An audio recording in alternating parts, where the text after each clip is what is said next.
Je disais donc tantôt, bien-aimés, que nous parlons du 5e chapitre intitulé « Le retour du grand roi ». Notre grand roi, c'est Jésus-Christ. Et cela est toujours un 5e chapitre qui vient de notre thème principal, la fin des temps.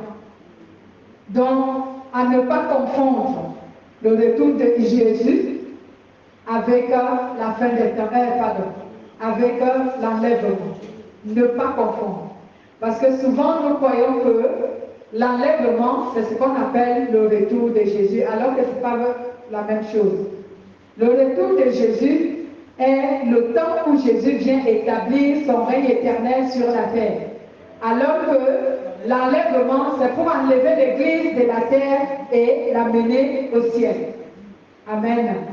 Et il faut aussi ne pas confondre le règne du millénium avec le règne éternel.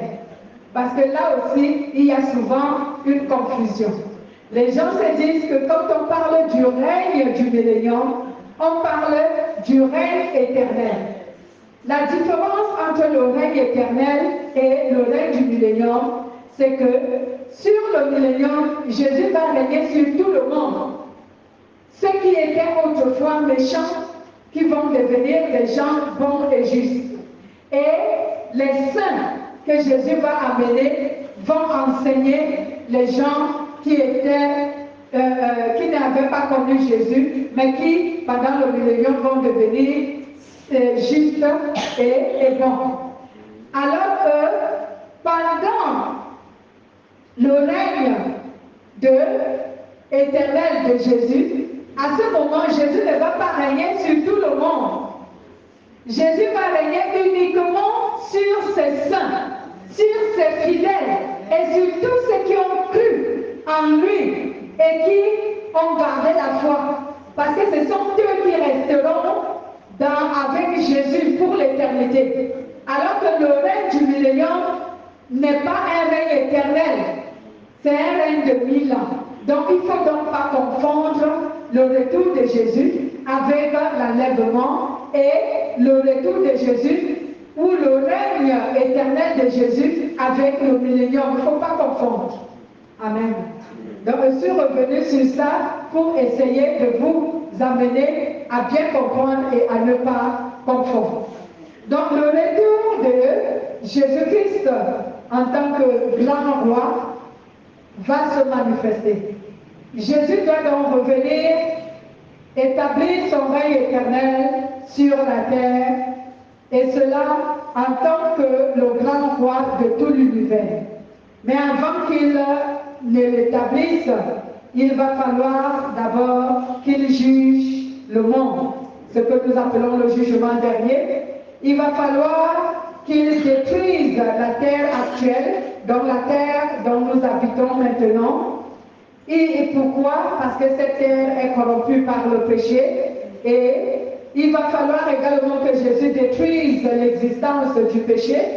Donc, puisque le péché ne doit plus exister, il va falloir que la terre soit détruite, la terre actuelle. Et après cela, il va falloir que Jésus renouvelle toutes choses. C'est pourquoi il va créer les nouveaux cieux et une nouvelle terre. Et en plus, il va falloir qu'il récompense ses saints, ses fidèles et tous ceux qui ont cru en lui. Amen. On a lu Apocalypse chapitre 11, verset 15 à 19. On a lu Apocalypse 19, verset 6. C'est pourquoi, bien-aimés, c'est pour cela que quand Jésus apparaîtra aux âmes perdues dans toute sa gloire, lorsque Jésus va apparaître les âmes perdues, qu'est-ce qui va se passer? Nous devons donc savoir que les temps du jugement dernier sont arrivés. Parce que c'est l'apparition de Jésus pour stopper les préparatifs de la guerre qui sont le signe de l'arrivée ou du commencement du jugement dernier. Amen.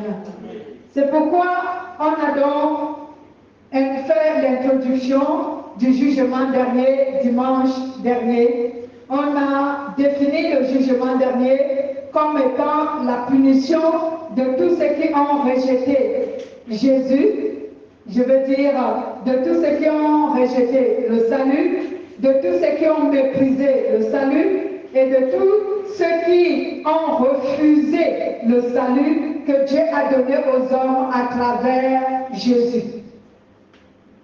C'est donc la punition des impies.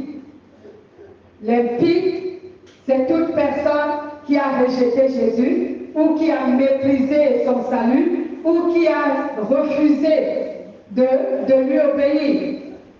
C'est toutes ces personnes qu'on appelle ici les impies. Donc ce serait leur punition que la Bible appelle le jugement dernier. Amen. On a lu Jean chapitre 3 verset 36, n'est-ce pas? C'est vous qui étiez là, vous pouvez certifier, confirmer ce que nous avons lu. On a lu Jean 3, 36. Et est-ce qu'on a lu Actes chapitre 17, verset 30 à 31? Écrivez donc Actes. Il est bien vrai que je vais vous donner les références, mais nous n'allons pas lire toutes les références. C'est pour que vous les lisez à la maison. Actes chapitre 17, au verset 30 à 31. Dans le jugement dernier est la punition de tous ceux qui ont rejeté, méprisé, refusé le salut que Dieu a donné aux hommes à travers Jésus-Christ. Et c'est Jésus-Christ qui a justifié tous les hommes devant Dieu afin que les hommes puissent échapper à la condamnation et au jugement. Donc toute personne qui a refusé le salut, qui a rejeté ou qui a méprisé le salut de Dieu, le jugement dernier vient pour lui. Nous allons donc continuer aujourd'hui avec comment le jugement dernier va-t-il se dérouler. Comment le jugement dernier va-t-il se dérouler? Lisons d'abord Apocalypse chapitre 20, versets 11 à 15. Apocalypse chapitre 20, au verset 11 à 15. Allez-y, bien-aimés. Puis je vis un grand trône blanc, en celui qui était assis dessus. La terre et le ciel s'enfuirent devant sa face, et il ne fut plus trouvé de place pour eux. Et je vis les morts, les grands et les petits, qui se tenaient devant le trône. Des livres furent ouverts, et un autre livre fut ouvert, celui qui est le livre de vie. Et les morts furent jugés selon leurs œuvres, d'après ce qui était écrit dans ces livres. La mer rendit les morts qui étaient en elle, la mort et le séjour des morts rendirent les morts qui étaient en eux. Et chacun fut jugé selon les œuvres, selon ses œuvres. Et la mort et le séjour des morts furent jetés dans les temps de feu. C'est la seconde mort, les temps de feu. Quiconque ne fut pas trouvé écrit dans le livre de vie fut jeté dans les temps de feu. Amen. Amen. Quiconque ne fut pas trouvé inscrit dans le livre de vie fut jeté dans les temps de feu. Les temps de feu, c'est la seconde mort. Donc, bien aimés, notre sous-titre, comment le jugement dernier va-t-il se dérouler? Jésus-Christ est celui qui va juger les gens au jour du jugement dernier. Jésus-Christ est donc celui qui va juger les gens au jour du jugement dernier. Les gens qui l'ont méprisé. qui ne l'ont pas reconnu comme roi. D'abord, qui ne l'ont pas reconnu comme Messie. Et qui ne l'ont pas également reconnu comme Dieu. Qui l'ont limité à un simple messager. Ce jour-là, c'est aussi un autre jour où ils se rendront compte de leurs erreurs. Donc déjà, on doit savoir que Jésus est celui qui va juger les hommes. Amen. Récemment, il nous a été dit que tout le monde le verra quand il va apparaître, et c'est en ce moment que tout le monde va savoir qu'il c'était lui, Jésus, qui est Dieu. Amen. Et que tout genou va fléchir devant lui, tout être va fléchir et tous vont l'adorer. Mais il y aura encore ces moments du jugement dernier où cela sera confirmé. Lorsqu'il sera assis sur son grand trône blanc. C'est pas moi qui ai écrit, hein? C'est la Bible, n'est-ce pas? On a dit ici, puis je vis un grand trône blanc. Et celui qui y était assis devant sa face s'enfuit la terre et le ciel, et il ne fut plus trouvé une place pour eux. Vous voyez que même la terre et les cieux craignent Dieu, ils disparaissent devant lui. Si la terre et les cieux peuvent craindre Dieu, eux qui sont immenses, on voit qu'ils sont immenses, qu'ils sont grands. Toi, l'être humain, toi et moi, on est tout petits. Mais c'est nous qui voulons se rebeller contre Dieu. Alors que la terre et les cieux craignent Dieu. Ils disparaissent dans la présence de Dieu. Quand Dieu dit ils disparaissent. Donc, c'est lui qui sera assis sur le grand trône blanc. À partir de ce jour, tout le monde dit, les pleurs, comme on a appris récemment, les gens vont se lamenter sur eux-mêmes. Vont dire, si j'avais su, j'aurais cru que Jésus était Dieu. Ah, mon Dieu, mais il se fera tard pour eux.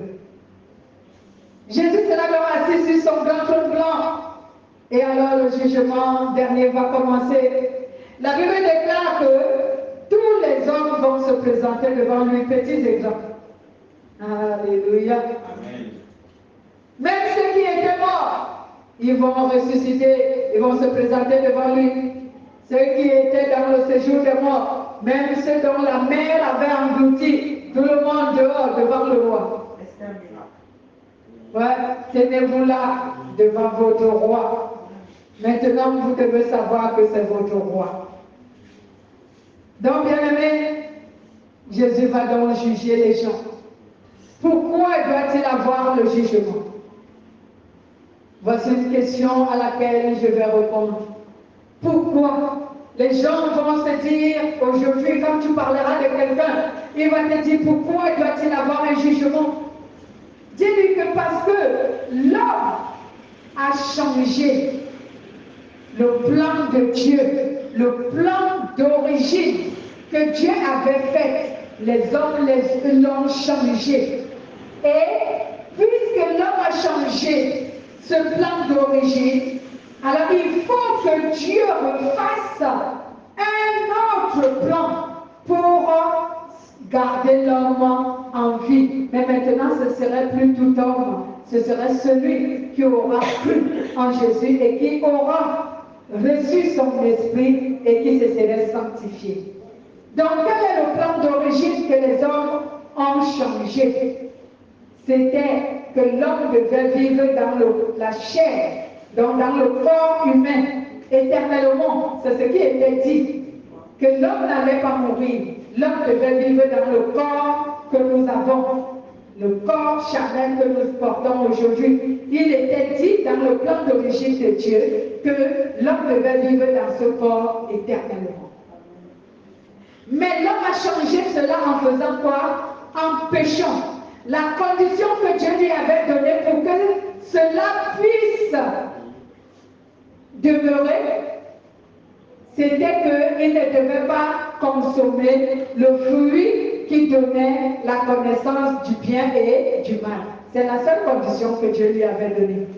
Si tu veux vivre éternellement dans ton corps charnel, dans ton corps humain, dans le corps de la chair, si tu veux vivre éternellement dans ce corps, la seule condition, c'est que ne consomme pas le fruit qui te donnera la conscience éveillée. Cela veut dire le fruit qui va te permettre de distinguer la différence entre le bien et le mal.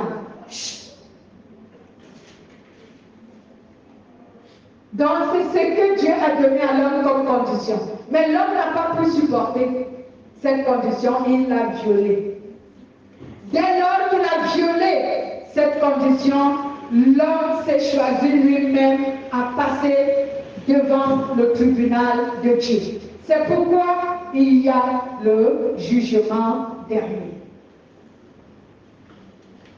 Et secondo, pourquoi y a-t-il le jugement dernier? C'est parce que, autant pour moi, malgré que l'homme a changé le plan d'origine de Dieu en désobéissant, Dieu lui a donné également le moyen de se réconcilier avec lui. Et les hommes ont toujours refusé. Deuxième réponse à cette question. Donc la première réponse, c'est que l'homme a changé le plan d'origine que Dieu avait fait pour l'homme, que l'homme ne devait pas mourir, mais il devait vivre éternellement dans son corps de la chair. Mais bien que l'homme ait changé ce plan d'origine, Dieu lui a donné encore une seconde chance, comme on appelle, pour qu'il se réconcilie avec lui et qu'il vive éternellement. Mais cette fois-ci, vivre éternellement dans le corps de l'esprit et non plus dans le corps de la chair. Le corps de l'esprit, c'est quoi? Qui connaît le corps de l'esprit? C'est l'âme. L'âme est le corps de l'esprit. Donc cette fois-ci, c'est le corps de l'esprit que Dieu a voulu sauver en donnant à l'homme le salut, afin que son corps de l'esprit puisse vivre. Puisque Dieu s'est rendu compte que le corps de la chair ne supporte pas obéir aux conditions. Alors maintenant, Dieu veut donner l'éternité au corps de l'esprit. Cela veut dire à l'âme. C'est pour cela que le corps de la chair ne va plus exister après le jugement dernier. Sur la nouvelle terre et les nouveaux cieux, le corps de la chair ne va plus exister parce que le corps de la chair ne sait pas obéir à Dieu.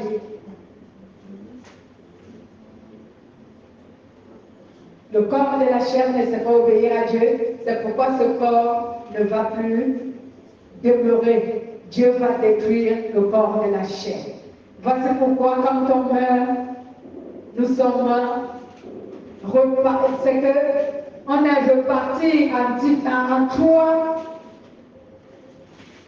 en trois lieux. Notre corps entre dans la terre. Tu es poussière, dans la poussière tu retourneras. Notre esprit retourne à Dieu et notre âme va soit en enfer, soit dans le repos de Dieu. Ça dépend de comment nous avons mené notre vie sur la terre.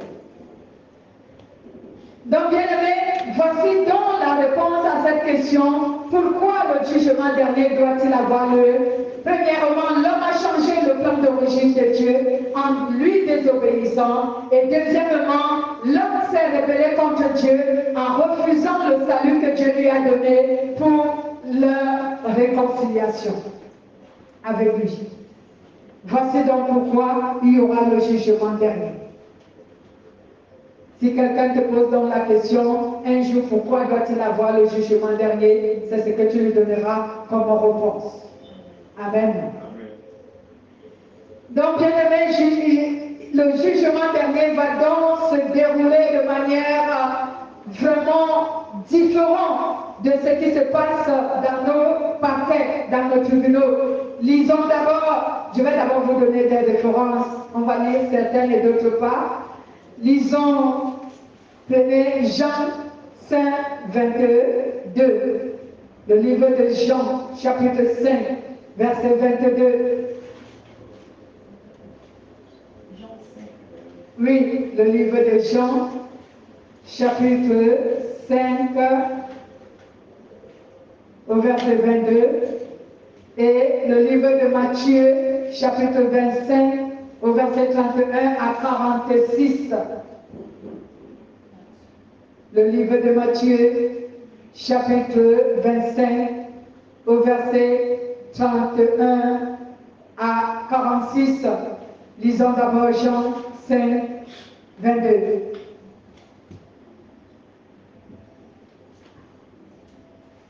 Le Père ne juge personne, mais il a remis tout jugement au Fils.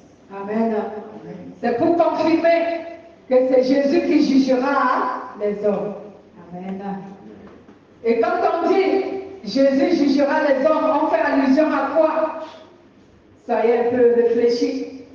On fait allusion exacte. On fait allusion à la parole de Dieu. C'est la parole qui juge. Alléluia. Même dans nos tribunaux, vous croyez que c'est l'être humain qui est souvent assis, le juge, le greffier, le procureur. Vous croyez que c'est eux qui vous jugent? Non, c'est la loi qui vous juge. Et ne sont que les instruments pour appliquer la loi. Mais ce n'est pas eux qui vous jugent, c'est la loi. Et la loi, c'est quoi? C'est la parole. Amen. Donc, quand on dit qu'il a remis tout jugement au Fils, cela veut dire à Jésus. Et ce Jésus, c'est donc la parole qui va juger. Vous allez vous poser la question maintenant, comment la parole va juger les gens? Vous allez comprendre tout de suite. Amen. Lisons Matthieu 25 au verset 31 à 46, mais on ne va pas aller jusqu'à la fin, parce que c'est trop long. Matthieu 25, 21 à la parole de Dieu dans Matthieu 25, 31 à 46. Allez-y. Lorsque le Fils de l'homme viendra dans sa gloire, avec tous les anges, il s'assiera sur le trône de sa gloire. Toutes les nations seront assemblées devant lui. Il séparera les uns d'avec les autres, comme le berger sépare les brebis d'avec les boucs. Et il mettra les brebis à sa droite et les boucs à sa gauche. Alors le roi dira à ceux qui seront à sa droite, venez, vous qui êtes bénis de mon Père, prenez possession du royaume qui vous a été préparé dès la fondation du monde. Car j'ai eu faim, et vous m'avez donné à manger. J'ai eu soif, et vous m'avez donné à boire. J'étais étranger, et vous m'avez recueilli. J'étais nu, et vous m'avez vêtu. J'étais malade, et vous m'avez visité. J'étais en prison, et vous êtes venus vers moi. Les justes lui répondront, Seigneur, quand avons-nous vu avoir faim, et t'avons-nous donné à manger, ou avoir soif, et t'avons-nous donné à boire? Quand avons-nous vu étranger, et t'avons-nous recueilli, ou nu, et t'avons-nous vêtu? Quand avons-nous vu malade, ou en prison, et sommes-nous allés vers toi? Et le roi leur répondra, je vous le dis en vérité, toutes les fois que vous avez fait ces choses à l'un de ces plus petits de mes frères, c'est à moi que vous les avez faites. Ensuite, il dira à ceux qui seront à sa gauche, Revenez arrêter là. Merci. Amen. Amen. Donc voici le jugement qui va commencer. La Bible nous dit ici que le Fils de l'homme, quand il viendra dans toute sa gloire, il rassemble les nations et toutes personnes se rassembleront devant lui pour être jugées. Et il va leur dire, il va dire à certains, mettez-vous à ma droite et d'autres à ma gauche. Et cela veut dire quoi? Déjà même, on sait que les justes ne seront plus. Les justes ne seront plus sur le jugement. Parce que eux, ils ont déjà été qualifiés d'office, comme on dit. Amen. Mais les boucs ici sont le symbole des âmes perdues. Les âmes perdues, dont les personnes qui se sont donc rebellées contre le Seigneur, qui ont refusé son salut. Donc lorsque le jugement dernier va commencer, toute personne, donc bien-aimée, qui a refusé le salut, qui a rejeté le salut, qui a méprisé le salut, tous seront devant Dieu. Donc, les justes ne seront pas là pour le jugement. Mais les justes seront là pour juger les impies. Comme la Bible, ah oui, Jésus l'a dit. Il a même confirmé ça avec l'apôtre Paul. L'apôtre Paul qui dit dans le livre de Corinthiens, ne savez-vous pas que vous allez juger les justes et les nations? Pourquoi aujourd'hui, lorsque vous avez des problèmes entre vous en tant que chrétiens, vous allez vous faire juger par les impies, alors que au jour du jugement dernier, vous allez juger les impies? Amen. Donc, c'était ça votre question? Non, les justes, cela veut dire tous ceux qui ont été enlevés au premier enlèvement, au deuxième enlèvement, ils ne passeront pas au jugement. Ils ne passeront pas. Parce que c'est comme quelqu'un qui a gagné d'office le royaume de Dieu. Il n'a plus besoin de passer au jugement. Mais ceux qui passent au jugement, ce sont ceux qui sont restés. Alléluia.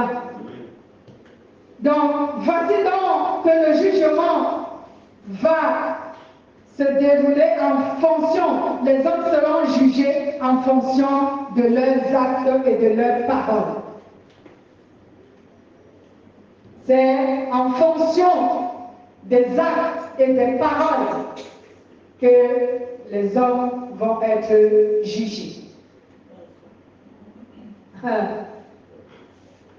En fonction des actes et des paroles. Ah, voilà. La Bible le dit même d'ailleurs. La Bible le dit dans le livre de Proverbes qu'à force de paroles, on ne manque pas de péché. Donc les hommes vont être jugés en fonction de leurs actes et en fonction de leurs paroles. On commence par Jean. Jean chapitre 5, versets 26 à 29. Écrivez d'abord les références. 20, Jean, autant pour moi. Jean chapitre 5, versets 26 à 29. Matthieu 12, 36 à 37. Et 2 Corinthiens chapitre 5, verset 10. Je vais répondre. Jean chapitre 5, versets 26 à 29. Matthieu chapitre 12, versets 36 à 37. Et 2 Corinthiens chapitre 5, verset 10. Commençons donc par le livre de Jean.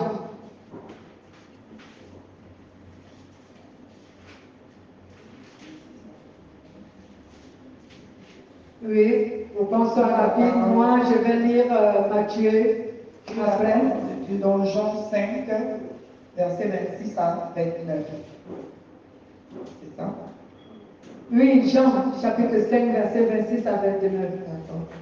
Car comme le Père a la vie en lui-même, ainsi il a donné au Fils d'avoir la vie en lui-même. Et il lui a donné le pouvoir de juger, parce qu'il est le Fils de l'homme. Ne vous étonnez pas de cela, car l'heure vient où tous ceux qui sont dans les sépulcres entendront sa voix et en sortiront. Car l'heure vient où tous ceux qui sont où? Dans les sépulcres. Dans les sépulcres entendront sa voix et en sortiront. et en sortiront. Ceux qui auront fait le bien ressusciteront pour la vie, mais ceux qui auront fait le mal ressusciteront pour le jugement. Amen. Amen. Donc ceux qui auront fait du bien en sortiront pour la résurrection et la vie. Il s'agit des justes. Et ils sont déjà sortis avant même que le jugement dernier ne vienne. Car il y a eu le premier et le deuxième enlèvement. Et maintenant, ceux qui sortent maintenant lors du jugement dernier, ce sont ceux qui ont fait du mal. Ils sortiront ils vont ressusciter pour être jugés. Amen. Je vais donc lire, comme je disais tout à l'heure, que les hommes seront jugés en fonction de leurs actes et en fonction de leurs paroles. La Bible dit ici, je cite,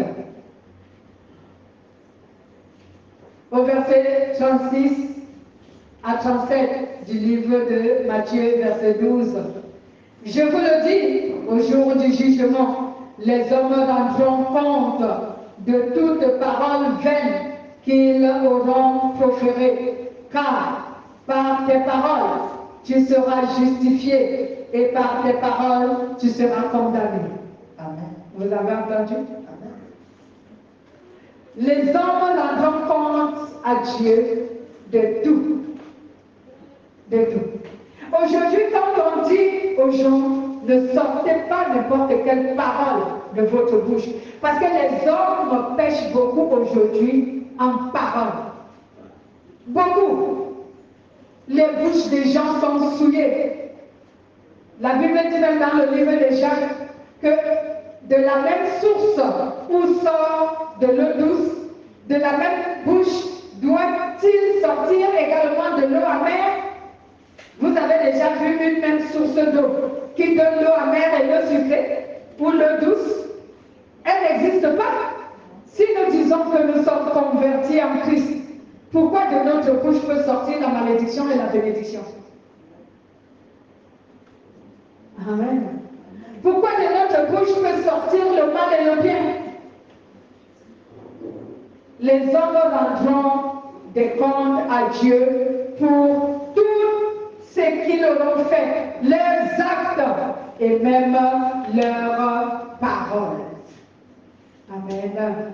C'est pourquoi, comme disait votre sœur tout à l'heure, c'est pourquoi, bien-aimés, il faut éviter les paroles. Il faut éviter les paroles. N'importe quelle parole ne doit pas sortir de ta bouche. Parce qu'à cause de ces paroles, tu risques, bien-aimé, d'être condamné. Car la Bible nous a dit ici, de tes paroles tu seras justifié et de tes paroles tu seras condamné. Amen. Les hommes en donnent des comptes. Lisez 2 Corinthiens 5, 10. 2 Corinthiens 5, 10, vous êtes à la page. Lisez. Car il nous faut tous comparaître devant le tribunal de Christ, afin que chacun reçoive selon le bien ou le mal qu'il aura fait. Voilà. Étant dans son corps. Étant dans son corps. Cela veut dire que le mal que tu as fait quand tu étais vivant. Amen. Il faut donc que tous nous comparaissons devant le tribunal de Jésus-Christ, selon le mal que nous avons fait, ou selon le bien que nous avons fait. On va être comme eux et devant son tribunal, chacun pour soi. Personne ne sera jugé pour les péchés d'un autre, mais chacun de nous sera jugé pour ses propres péchés. On retourne dans Apocalypse 20. Apocalypse 20, que nous dit la parole de Dieu. Apocalypse 20, verset 11 à 15. La Bible nous a dit que les livres seront ouverts, n'est-ce pas? Les livres seront ouverts et un autre livre aussi sera ouvert. Au verset 12, la Bible dit, et je vis les morts, les grands et les petits, debout devant le trône. Des livres furent ouverts et un autre livre fut ouvert, qui est le livre de vie. On a dit des livres furent ouverts et un autre livre fut ouvert. Qu'est-ce que cela veut dire, bien-aimés? Donc cela veut dire que il y a des livres qui parlent de la vie de tout un chacun. Mais quel est ce tout un chacun dont la vie est écrite dans un livre? Je vais vous éclaircir sur ces livres. Le premier livre, c'est le livre de mort. Le premier livre ici, c'est le livre de mort. Sur le livre de mort, les noms de tous les êtres humains y figuraient. J'ai parlé au temps passé.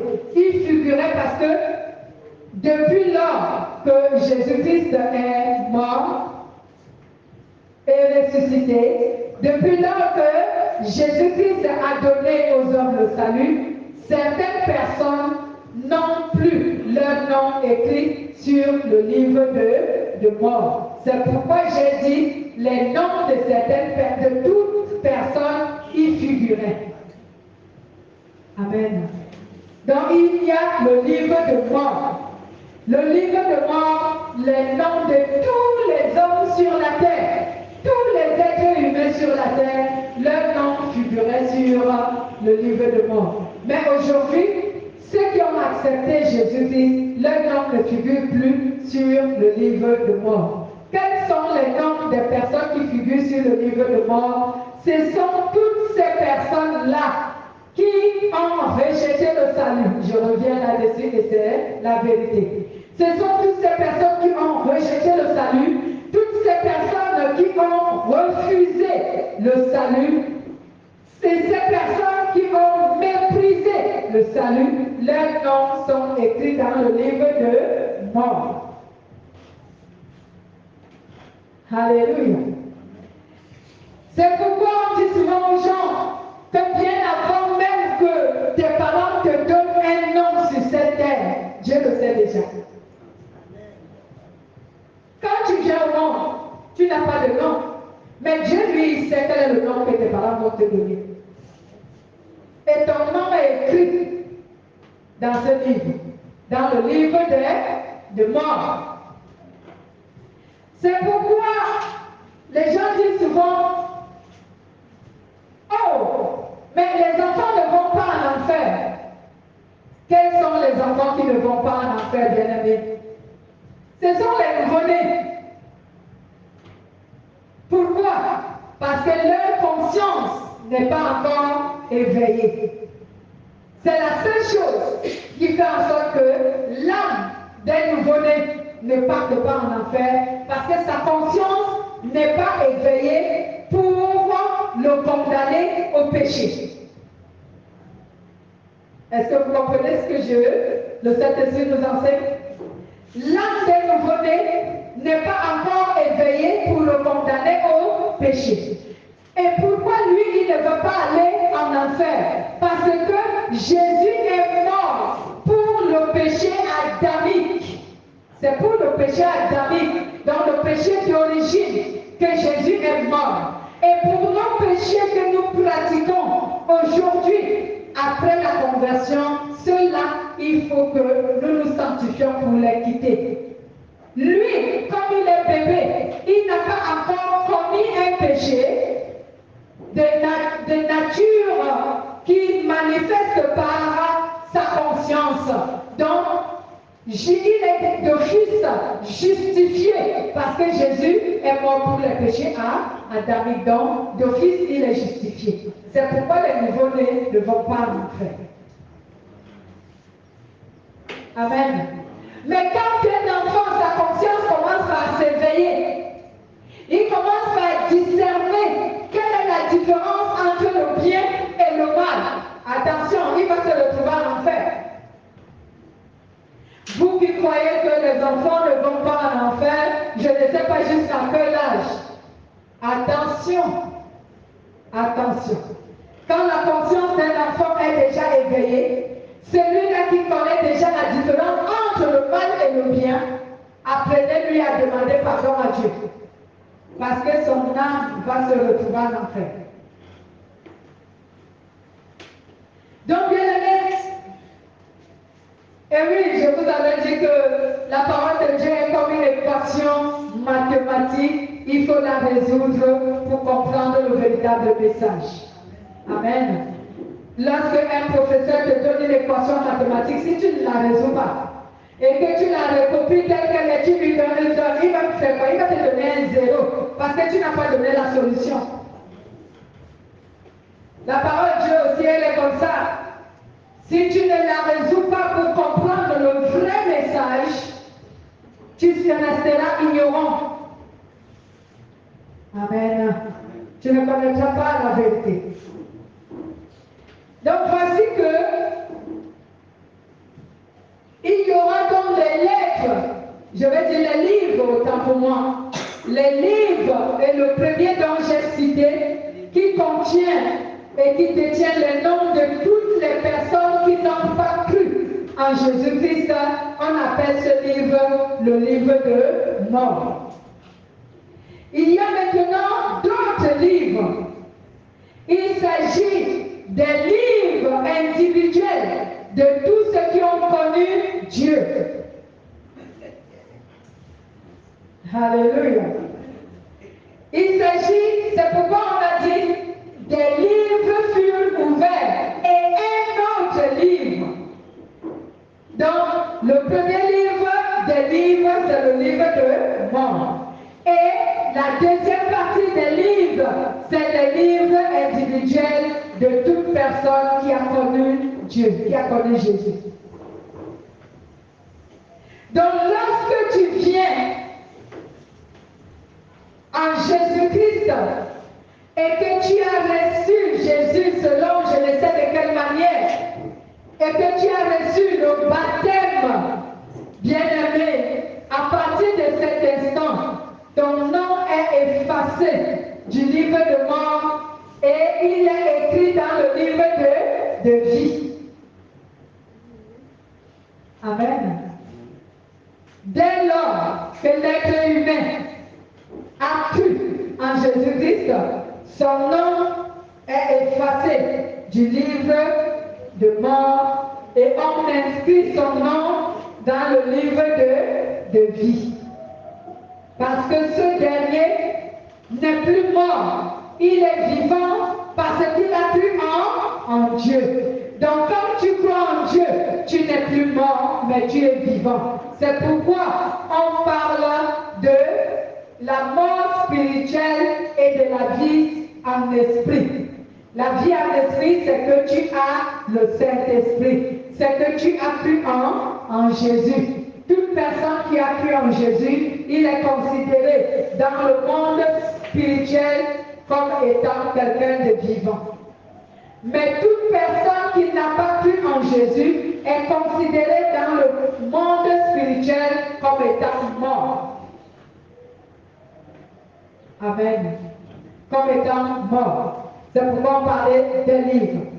Donc aujourd'hui, j'ai cru en Jésus. Je prends cet exemple. Aujourd'hui, j'ai cru en Jésus. Je prends mon baptême d'eau pour prendre un engagement de bonne conscience envers Jésus.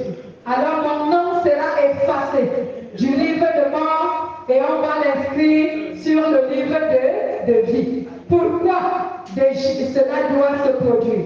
Cela doit se produire parce que aujourd'hui il est reconnu, comme j'ai cru en Jésus, il est reconnu je ne suis plus du côté des morts, mais je suis du côté des vivants. Il est reconnu qu'aujourd'hui, moi, je ne suis plus un impie, mais je suis devenu quelqu'un qui a reçu la justification par la foi. Amen. C'est pourquoi mon nom ne sera plus dans le livre de mort, mais il sera maintenant inscrit dans le livre de vie.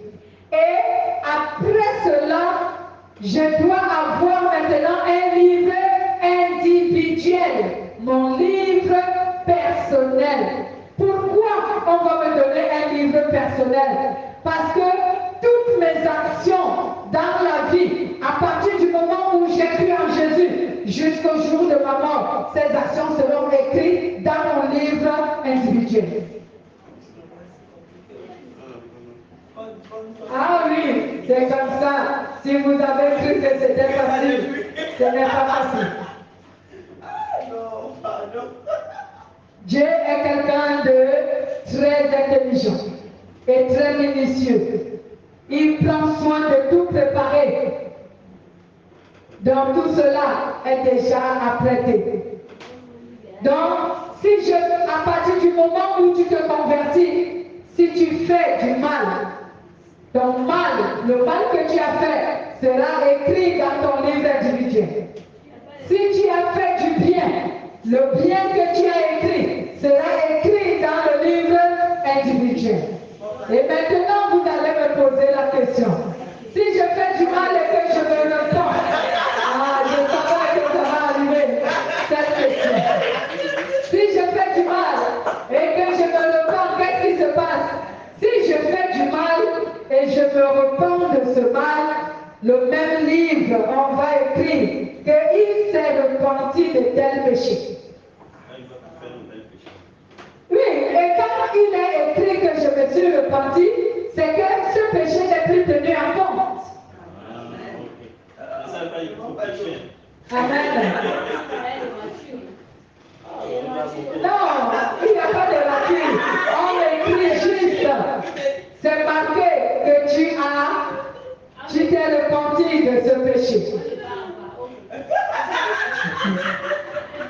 Je vous ai dit que Dieu est un être très minutieux. Rien ne l'échappe. Oui, quelqu'un avait une autre question où j'ai répondu à la question dont tout le monde voulait me poser. Ok, gloire à Jésus. Donc si, oui. Bon, madame, est-ce qu'on pourra être condamné pour, si en tant que chrétien, Dieu pourra peut-être, on pourra être condamné si on ne fait pas ce à quoi Dieu nous demande de faire. En fait, l'œuvre que Dieu aimerait qu'on fasse pour lui. Est-ce qu'on pourra être condamné pour ça? Par servir Dieu. Oui, dans le service, oui. Si Dieu t'appelle par exemple à prêcher la parole ou enseigner comme tu fais là, et que toi tu ne fais pas, tu résistes vraiment contre Dieu. Oui. C'est un péché, mais est-ce qu'on peut être condamné pour ça? Mais oui, tout péché est un péché. Tout péché est un péché. Dieu sait si tu refuses ou alors tu ne comprends pas. Parce qu'il arrive aussi que certains ne comprennent pas. Si tu n'as pas compris, cela n'est pas tenu pour pécher parce que tu n'as pas compris. Mais Dieu va tout faire pour que tu comprennes. Mais si tu refuses, alors là, c'est un péché parce que tu as refusé. Si Dieu t'aime, il peut faire de toi comme il a fait. Vous savez, non?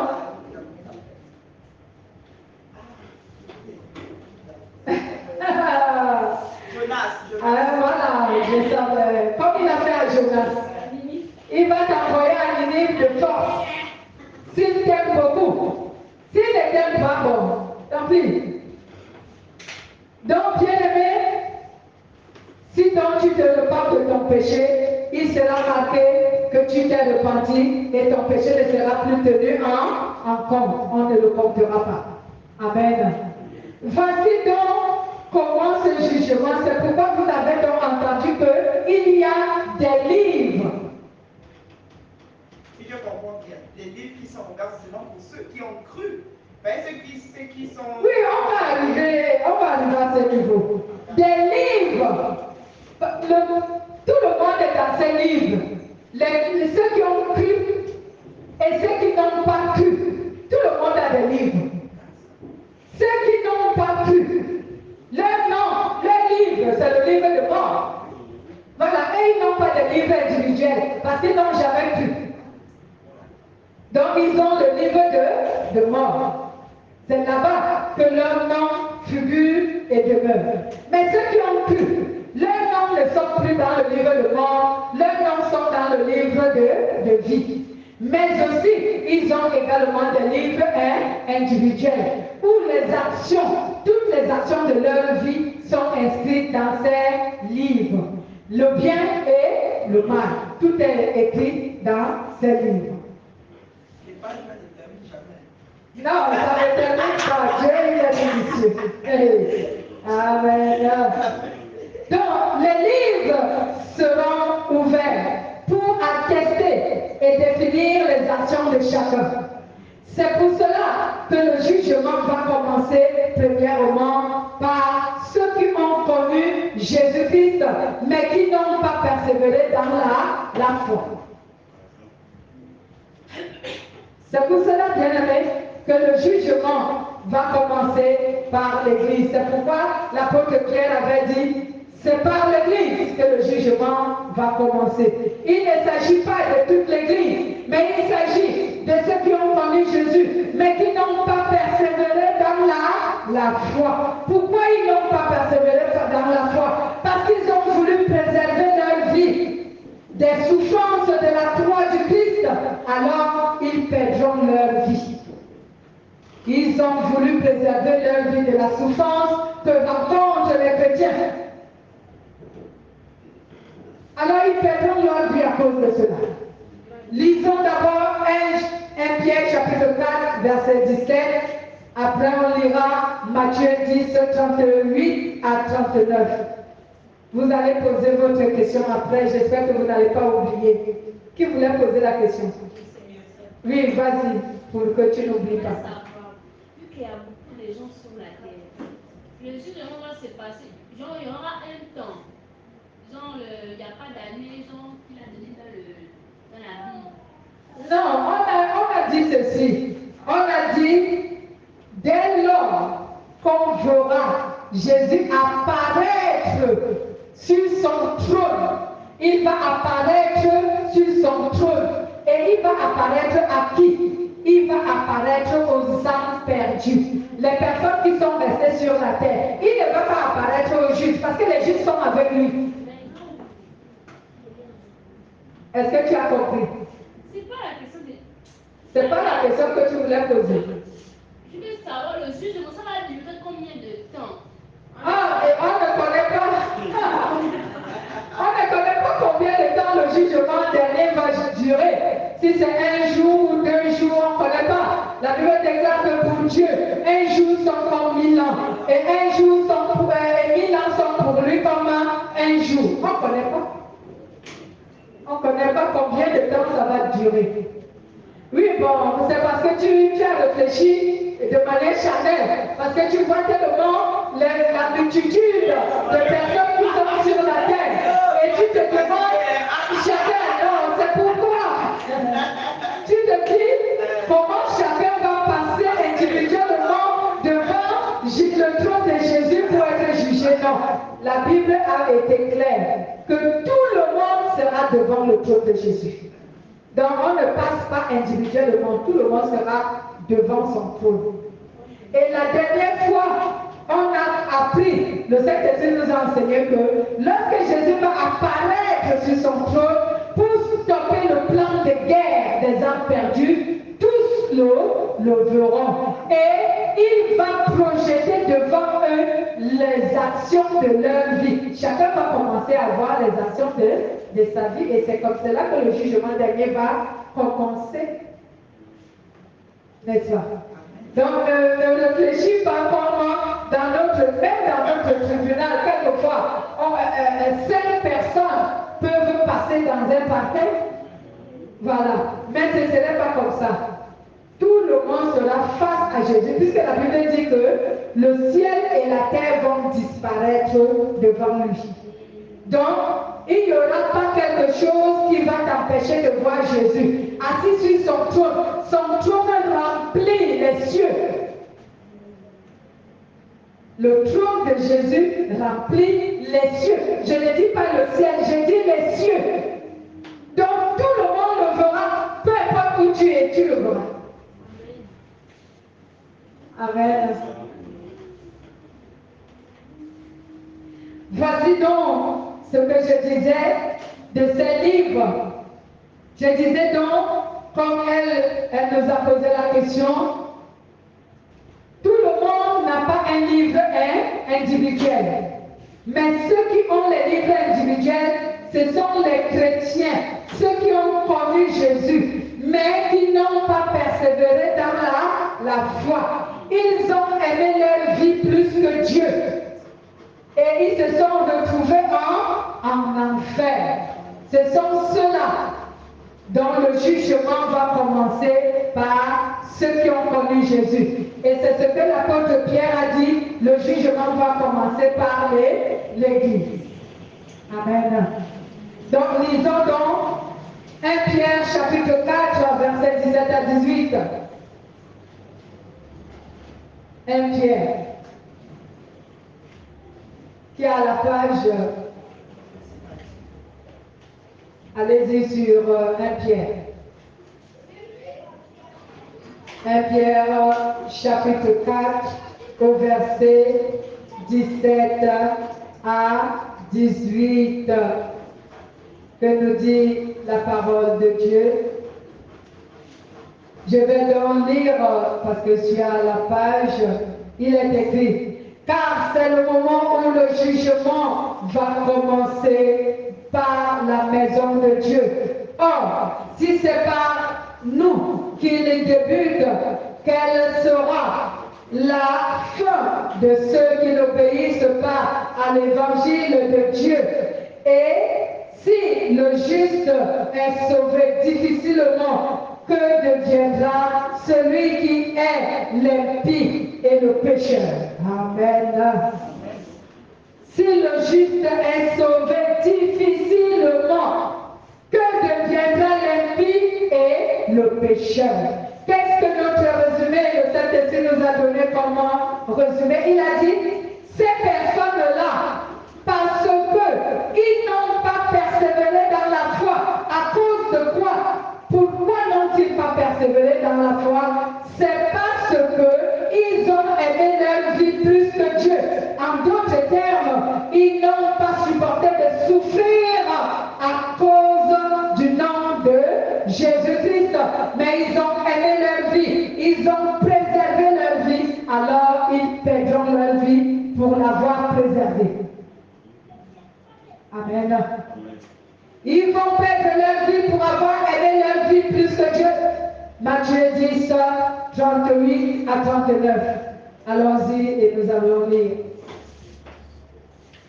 Matthieu 10, 38 à 39. Bien-aimés, lorsqu'on a l'habitude de nous dire qu'au-delà de notre souffrance, on doit obéir à Dieu. Au-delà des difficultés, on doit obéir à Dieu. Parce que devant Dieu, il n'y a pas d'excuse. Tu ne diras pas à Dieu parce que je ressentais de la douleur. Je ne pouvais pas faire ta volonté. C'était tellement douloureux. Ah bon? Ok.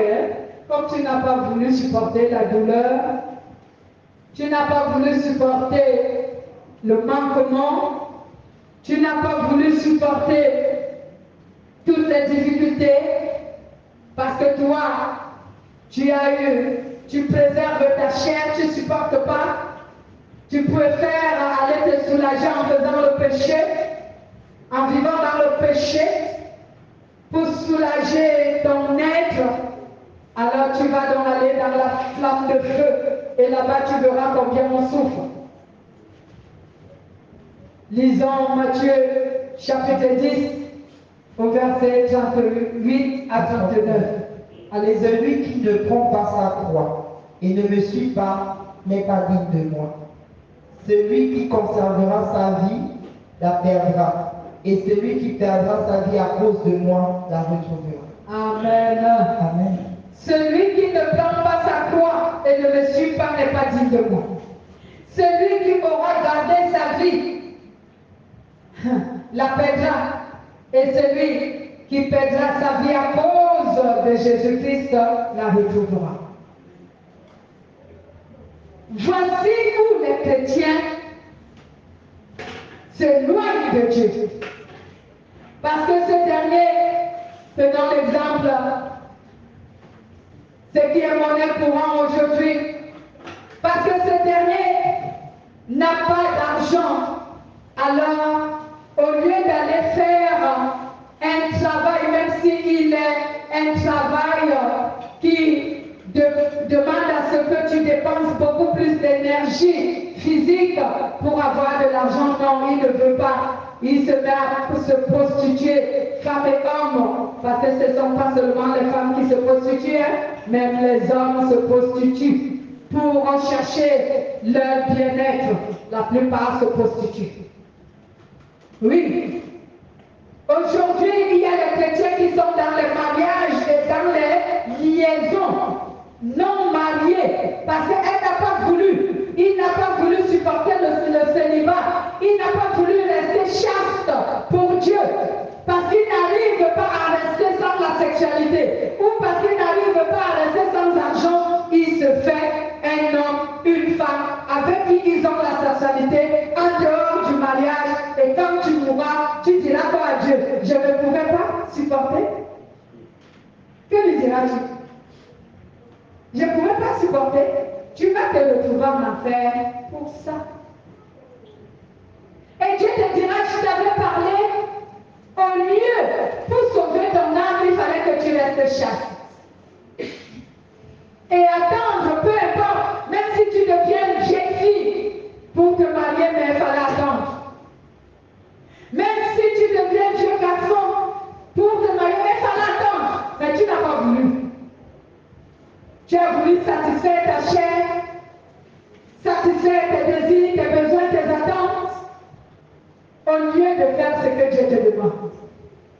Alors, tu vas aller retrouver la souffrance que tu as voulu te préserver.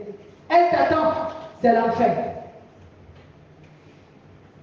C'est ça, bien-aimé. Il y a aujourd'hui, on dit aux chrétiens, préserve-toi de tels péchés. Il ne peut pas, elle ne peut pas se préserver du péché. Pourquoi?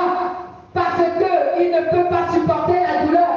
Je vous avais enseigné que, bien aimé, il n'y a pas de chrétien qui obtiendra la vie éternelle sans sacrifice. Si quelqu'un vous a dit que vous allez entrer dans le royaume de Dieu sans vous sacrifier quelque part, vous avez menti. Les gens qui vous trompent là, venez, on va prier pour vous, vous allez gagner les mariages, ils vous mentent. Vous allez pleurer le jour que Jésus va arriver, le jugement dernier. Parce que Dieu n'aura de pitié pour personne. Lors du jugement dernier, il n'y aura pas d'excuses. La parole de Dieu sera face à toi. C'est pourquoi je disais tantôt, qui va juger? C'est la parole de Dieu. Tu l'as reçu et tu n'as pas voulu l'observer. Tu l'as entendu, mais tu n'as pas voulu la recevoir. C'est elle qui va juger. Ce ne serait pas Jésus. C'est pourquoi je réponds encore à ta question. Le jugement ne va pas se passer comme dans nos tribunaux, que c'est l'homme qui te pose telle question. Non. La parole de Dieu, tu l'as reçue, non? Oui. On t'avait dit qu'il faut que tu restes chaste, non? Oui. La parole de Dieu, elle-même va te dire, je te parlais pour que tu pardonnes ceux qui t'ont fait du mal, non? Oui. Pourquoi ton frère n'a pas voulu leur pardonner? Ainsi de suite, tous ces péchés que nous commettons.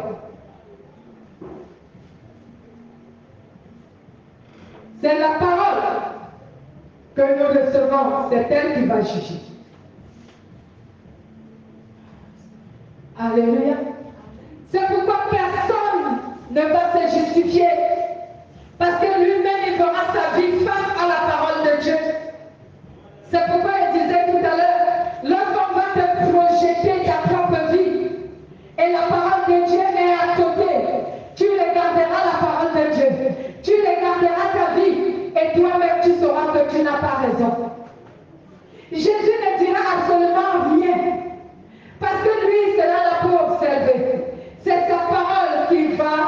juger chacun de nous.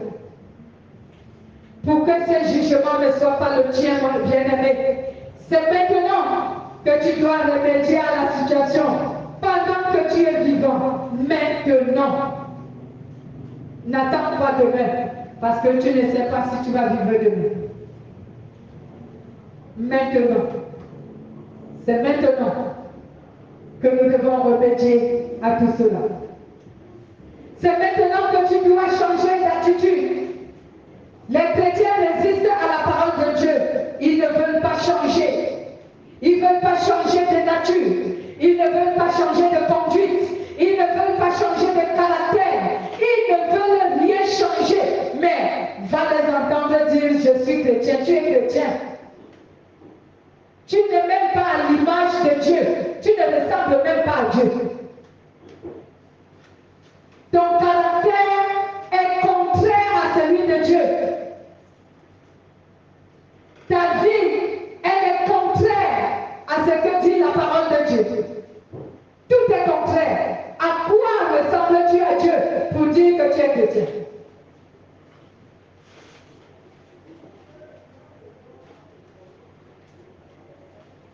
Alléluia. C'est dans la parole qui va nous juger, bien-aimés. Si aujourd'hui, toi et moi, on ne remédie pas à notre situation, pour laisser Dieu, pour laisser la parole de Dieu nous transformer, nous changer à son image, ce jour-là, il n'y aura pas de justification. Quand tu manques de culte, quand tu viens à l'écart, quand tu mens, quand tu fraudes, quand tu pêches, je te pose la question, tu me mens à moi. Ce jour-là, tu ne vas pas mentir à la parole. Elle est lumière et elle voit jusque dans les ténèbres.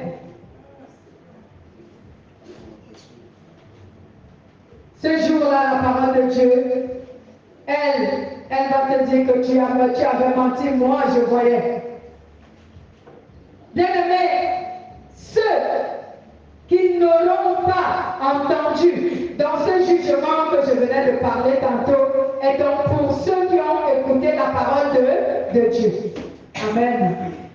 Mais pour ceux qui n'auront pas entendu parler de l'évangile de Jésus, pour ceux qui n'auront pas écouté la parole de Dieu, leur jugement sera fait en fonction du code pénal, du code civil de leur nation et de l'éducation qu'ils ont reçue. Et oui, personne ne va échapper à Dieu. Parce qu'il y a des gens qui vont dire à Dieu, ah, moi je n'ai jamais entendu parler de ton évangile. Et ce serait vrai. Il y a des gens qui n'auront pas. Je prends l'exemple. Quelqu'un qui est illettré. Si dans son village, il n'y a jamais eu quelqu'un qui vient les prêcher l'évangile avec sa langue maternelle, comment il va comprendre? Il sait que Dieu existe, certes, mais il ne connaît pas la volonté de Dieu. Même ceux-là, ils ne vont pas échapper à Dieu. Ah! Parce que Dieu, je vous ai dit qu'il est minutieux. Il a tout préparé d'avance. Personne ne va l'échapper. Donc, si tu es parmi ceux qui n'ont jamais entendu parler de l'évangile, tu n'as jamais entendu parler de Dieu, comment, sur quelle base Dieu va-t-il te juger? Il va te juger sur la base du code pénal de ta nation et sur la base de l'éducation que tu as reçue. Pourquoi? Pourquoi Dieu va te juger sur cette base? Parce que, bien-aimé, la plupart des lois de nos nations et de nos codes civils ont été tirées de la parole de Dieu. Et la plupart de l'éducation que nous recevons de nos parents, cette éducation a été tirée de la parole de Dieu. Donc tu ne diras pas à Dieu que tu n'as pas été éduqué par tes parents. Amen. Est-ce que tes parents ne t'ont jamais dit qu'il ne faut pas mentir? Ils te l'ont appris dans leur éducation. Est-ce qu'on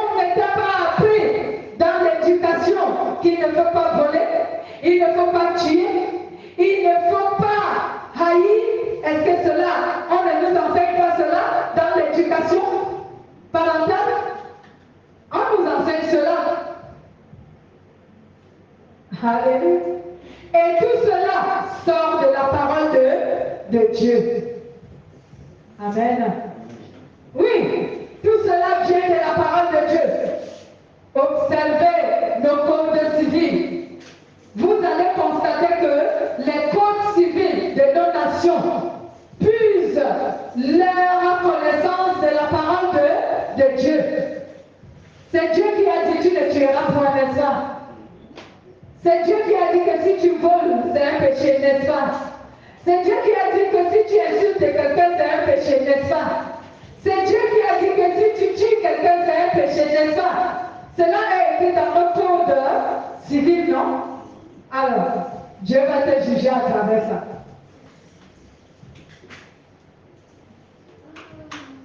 C'est pourquoi je vous disais, personne n'échappera à Dieu. Personne. Dieu va te dire, ok, toi tu ne partais pas à l'église. Ok, il n'y a pas de problème. Toi tu n'as pas entendu parler de moi. D'accord, il n'y a pas de problème. Mais qu'est-ce que le code civil de ton pays dit? Et tu as fait la plupart des choses qu'il t'interdisait. Même si tu n'étais pas passé à leur tribunal, même si personne ne t'avait porté plainte, mais tu as fait tout ce qu'ils avaient interdit de faire. Oui, toi tu ne m'as pas connu, c'est vrai. Tu n'as pas entendu parler de moi, ok. Mais qu'est-ce que tes parents t'ont appris? Tes parents ne t'ont pas appris ce que tu as commis comme péché, que ne le fais pas. L'éducation de tes parents t'interdisait de le faire, mais tu as quand même désobéi. Alléluia. Ah, vous êtes abattus, hein, parce que vous croyez que vous allez échapper. Personne ne va échapper. Mais donc, l'appel, il faut lui faire demi-tour. Ah, tu voulais faire demi-tour. Il n'y a pas de demi-tour, hein, il faut avancer. Amen. Quelqu'un me dira, qu'est-ce qui atteste cela? Je vais dire à cette personne ce qui atteste cela. Amen. Je vais vous donner un exemple. Lisez le livre de Jean, chapitre 10, verset 33 à 34. Parce que les gens aiment les références pour en être sûrs. Je vais vous donner l'exemple d'une réponse que Jésus avait donnée aux pharisiens. Merci. Jean chapitre 10, verset 33 à 34.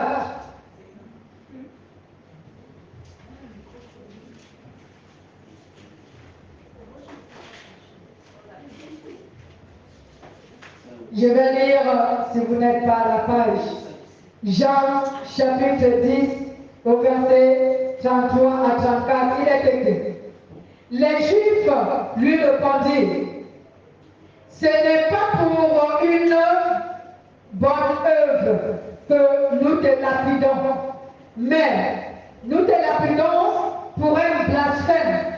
Et cela parce que toi qui es un homme, tu te fais Dieu.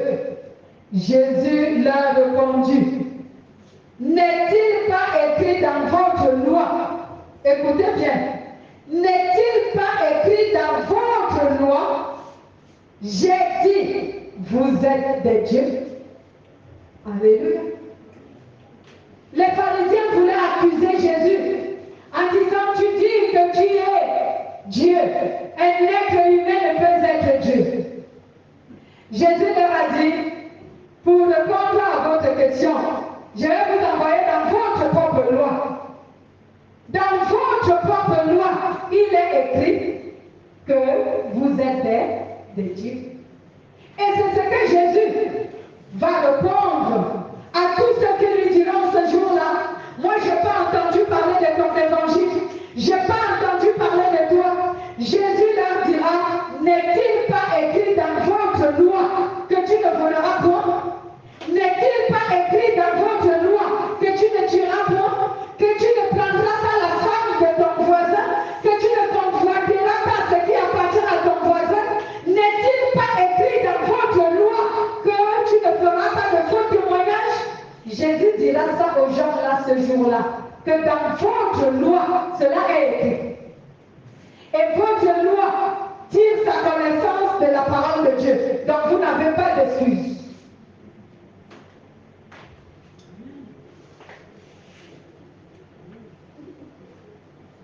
Alléluia. Voilà. Et si je prends un autre exemple, prenez 1 Corinthiens chapitre 11 au verset 14. 1 Corinthiens chapitre 11 au verset 14. Que nous dit la parole de Dieu? Je vais bientôt finir, bien-aimés.